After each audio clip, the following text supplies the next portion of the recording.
Welcome to 5D media. Andhra Pradesh రాష్ట్రంలో జగన్మోహన్ రెడ్డి గారు రాష్ట్రపతి పాలన కోరుతున్నారు. అంటే ప్రభుత్వం ఏర్పడి నిండా 50 రోజులు కూడా పూర్తి అవ్వలేదు, అప్పుడే ఆయన రాష్ట్రపతి పాలన కోరుతున్నారు. అంటే దీన్ని బట్టి చూస్తే మనకి ఆంధ్రప్రదేశ్ ప్రజలు ఇచ్చినటువంటి తీర్పు మీద ఆయనకు ఉన్నటువంటి గౌరవం ఏ పార్టీ అనేది మనకు అర్థమవుతుంది. సరే, ఈ విషయం పక్కన పెడితే అసలు రాష్ట్రపతి పాలనకి అవకాశం ఏమైనా ఉందా, అంటే గతంలో రాష్ట్రపతి పాలన ఏమన్నా ఎలాంటి సందర్భాలు విధించేవారు అనేది ఒకసారి చూద్దాం. గతంలో ఏంటంటే కేంద్ర ప్రభుత్వం చాలాసార్లు మన ఇండియన్ కాన్స్టిట్యూషన్లోని ఆర్టికల్ 356ని ప్రయోగించి రాష్ట్రపతి పాలన ఇంపోజ్ చేసేవాళ్ళు. దీనికి ఏంటంటే ఒక ప్రొసీజర్ ఉంటుంది. అంటే కేంద్ర క్యాబినెట్ కనుక నిర్ణయం తీసుకుని రాష్ట్రపతికి దీన్ని రికమెండ్ చేస్తే, అంటే పలానా రాష్ట్రంలో రాష్ట్రపతి పాలన ఇంపోజ్ చేద్దామని చెప్పి రాష్ట్రపతి గారికి రికమెండ్ చేస్తే అప్పుడు రాష్ట్రపతి పాలన అనేది అమల్లోకి రావడం జరుగుతుంది. కాకపోతే ఏంటంటే గతంలో ఈ రాష్ట్రపతి పాలనని పద్దాగా ప్రయోగించేవాళ్ళు. అంటే కేంద్ర ప్రభుత్వం పద్దాకి రాష్ట్రాల హక్కులను కాలరాస్తూ రాష్ట్రపతి పాలన ప్రయోగిస్తూ ఉండేవాళ్ళు. Somappa Rayappa Bommai versus Union of India అనే ఒక కేసు నడిచింది సుప్రీంకోర్టులో. అంటే దీన్ని S R Bommai versus Union of India case అని కూడా అంటారు. ఈ కేసులో వచ్చిన తీర్పు ఆధారంగా తర్వాత కాలంలో ఈ కేంద్ర ప్రభుత్వం ఈ రాష్ట్రపతి పాలనని ఇంపోజ్ చేయడం అనేది పూర్తిగా మానేసిందని చెప్పాలి. గతంలో సుప్రీంకోర్టు ఎప్పుడు కూడా రాష్ట్రపతి పాలన వ్యవహారాల్లో జోక్యం చేసుకునేది కాదు. కానీ ఇది శృతిమించిపోవడం, ప్రతి చిన్న విషయానికి రాష్ట్రపతి పాలన పెట్టేయడం ఇలాంటివన్నీ జరుగుతున్న కారణం చేత సుప్రీంకోర్టు దీన్ని విచారణకు స్వీకరించడం జరిగింది. ఈ ఎస్ఆర్ బొమ్మాయి గారు వేసినటువంటి కేసు. ఈ ఎస్ఆర్ బొమ్మాయి ఏంటంటే ఈయన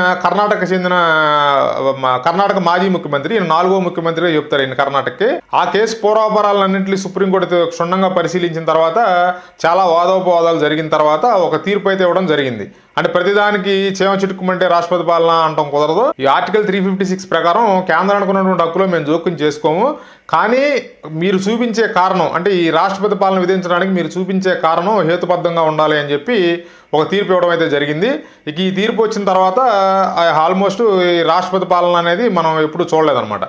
అట్లా ఈ రాష్ట్రపతి పాలన ఇప్పుడు జగన్మోహన్ రెడ్డి గారు కోరుతున్నారు. అసలు ప్రజల తీర్పు మీద ఆయనకి ఏ పార్టీ గౌరవం ఉందనేది ఈ రాష్ట్రపతి పాలన కోరుతుంటేనే అర్థమవుతుంది.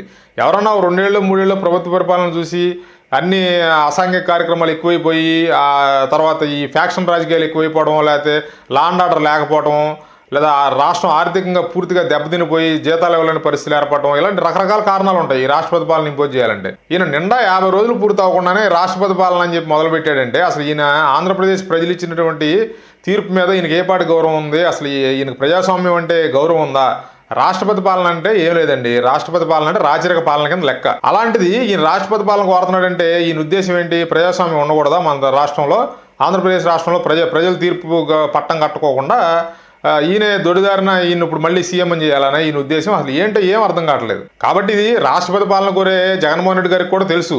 దీంట్లో సాధ్యాసాధ్యాలు ఏమాత్రం ఉన్నాయి, అసలు ఇది అవకాశం ఉందా లేదా అనేది కూడా ఆయనకు కూడా తెలుసు. కాకపోతే ఏంటంటే మన రాష్ట్రాన్ని అబాస్పాలు చేయటం, మన రాష్ట్రానికి ఉన్న క్రేజ్ని తగ్గించేయటం, అంటే ఇప్పుడు కొత్తగా ఏర్పడిన ప్రభుత్వానికి పేరు రాకుండా చేయడం, అంటే దేశవ్యాప్తంగా ఢిల్లీ స్థాయిలో కనుక ఇన్వెస్టర్లు, ఇప్పుడు ఫారిన్ ఇన్వెస్టర్లు వీళ్ళంతా ఫస్ట్ ఢిల్లీకి వస్తారండి.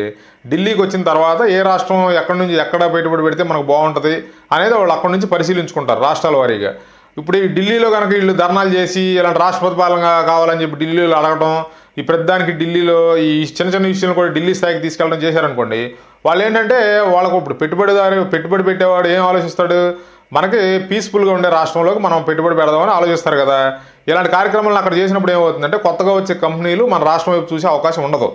ఇప్పుడు ప్రధాన ఉద్దేశం జగన్మోహన్ రెడ్డి గారు నాకు ఇదే కనపడుతుంది. ఈయన రాష్ట్రపతి పాలన అంటున్నా, ఢిల్లీలో ధర్నా అంటున్నా కూడా ఈయన ఏదో వాళ్ళ పార్టీ కార్యకర్తలను కాపాడదామనో, ఇక్కడ ఏదో రక్తపాతం జరిగిపోతుంది అనేదో ఆయన బాధ కాదు.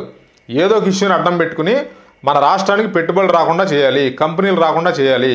అంటే మన ఢిల్లీ స్థాయిలో కనుక మన రాష్ట్రం పేరు చెడగొడితే ఇంక ఈ రాష్ట్రం ఈ 4 ఏళ్ళు రాబోయే 4 ఏళ్ళు 5 ఏళ్ళు ఇంక ఇలాగే గడ్డు పరిస్థితుల్లో ఉండిపోద్ది, మళ్ళీ ఎలక్షన్లు వచ్చేస్తాయి.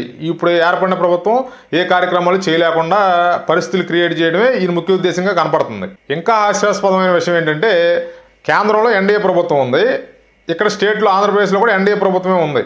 అంటే తెలుగుదేశానికి పూర్తి మెజారిటీ ఉండొచ్చు, జనసేన మంచి సీట్లు ఉంటే ఉండొచ్చు, కానీ ఇక్కడ ఉన్నది కూడా ఎన్డీఏ ప్రభుత్వమే. అంటే ఇక్కడ ఎన్డీఏ ప్రభుత్వాన్ని కోల్దోసి రాష్ట్రపతి పాలన ఇంపోజ్ చేయండి అని కేంద్రంలో ఉన్నటువంటి ఎన్డీఏ ప్రభుత్వాన్ని ఈయన అడుగుతాడంట.